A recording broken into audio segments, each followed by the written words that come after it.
বেকারের মুখে নেই সফলতার হাসি। বেকারের মুখে কেন সফলতার হাসি নেই, এটা কিন্তু আমরা বাঙালিরা জানি না।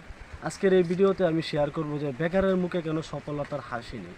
বর্তমানে আমাদের বাংলাদেশে দেখেন যে দাঁত ব্রাশ করার যে টুথপেস্টগুলো রয়েছে, প্রায় এই 26টা কোম্পানির টুথপেস্টে কিন্তু যেন কি মানে যে প্লাস্টিক কি জানি কেমিক্যাল কি বক্কসক্কর নাকি ধরা পড়ছে, যেটার কারণে কিন্তু দেখা যাচ্ছে যে আমাদের বাঙালির বেকারের মুখে কিন্তু সফলতার হাসি নেই।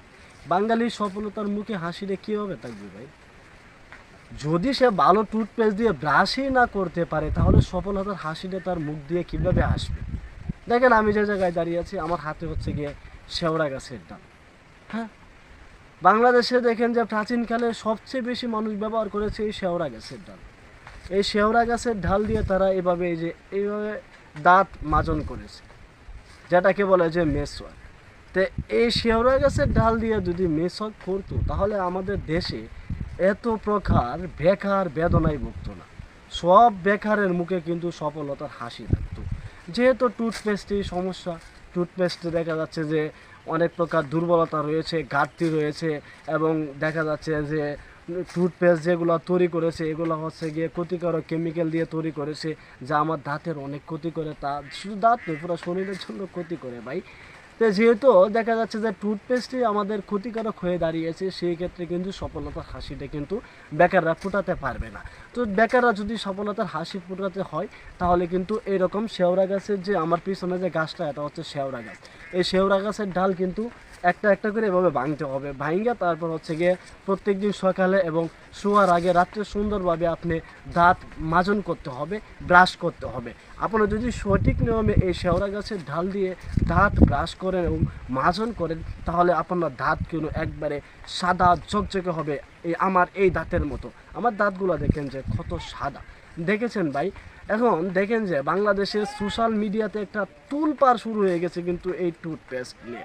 হ্যাঁ, টুথপেস্টের এই সমস্যার কারণে কিন্তু একটা তুলপাড় শুরু হয়ে গেছে। সেই তুলপাড়ের পিছনে যে দায়ী কিন্তু আমরা তো চোখে দেখতেই আছি না, কিন্তু দেখেন যে এই ক্ষতিকারক দিকটা থেকে কিন্তু আমরা বাইরে আসতে পারি। আমরা কিন্তু টুথপেস্ট ব্যবহার না করলে পারি, আমরা এই যে এরকম কিন্তু শেওড়া গাছের ঢাল ব্যবহার করতে পারি।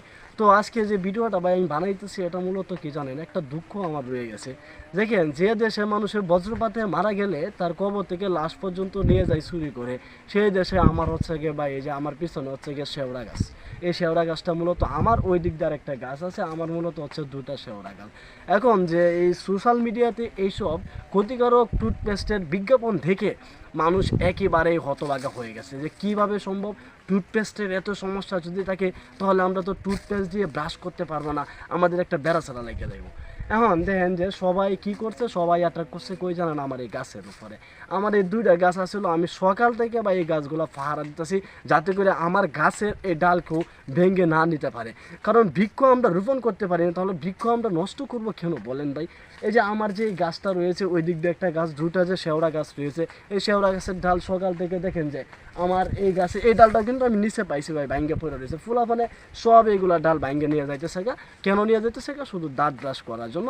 তারা সবাই সিদ্ধান্ত নিছে, আমাদের এলাকার সবাই সিদ্ধান্ত নিছে যে তারা আর এই যে টুথপেস্ট দিয়ে ব্রাশ করবে না, এটা যেহেতু একটা ক্ষতিকারক একটা কেমিক্যাল দিয়ে তৈরি, যার কারণে এটা তারা ব্যবহার করবে না। তারা হচ্ছে গিয়ে মানে প্রাকৃতিক একবারে ইনটেক যে প্রাকৃতিক যে গাছের যে ডাল রয়েছে, সেই ডাল দিয়ে তারা এখন থেকে ব্রাশ করবে। তো সবাই যদি এই ডাল দিয়ে ব্রাশ করে, তাহলে তো ভাই আমার কোনো লাভ নাই, আমার তো লস। কারণ আমার গাছ, আমি খুব কষ্ট করে ভাই এগুলা তিলে তিলে বড় করেছি ভাই, নিজের বাচ্চার মতো বড় করেছি তিলে তিলে। তো এই গাছগুলো যে আজকে আমার কি উপকারে লাগছে, এই বিষয়টা একটু আপনাদের সামনে শেয়ার করি।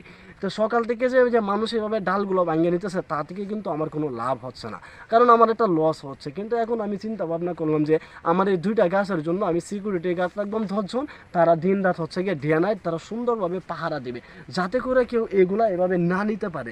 এভাবে যদি তারা ডাল ভাঙে না নেয়, তারপরে এই গাছগুলো যদি এভাবে থাকে, বর্তমানে দেশের যে টুথপেস্টের যে ধুমনামটা ছড়াইছে, তাহলে এই ফাঁকে কিন্তু আমি একটা ব্যবসা করতে পারবো। কেননা এটা হচ্ছে বাংলাদেশে যদি সিন্ডিকেট চলে, তাহলে হচ্ছে গিয়ে ব্যবসায়ীকে সুবিধা, এরকম সুযোগ সুবিধা কিন্তু আমিও নেব।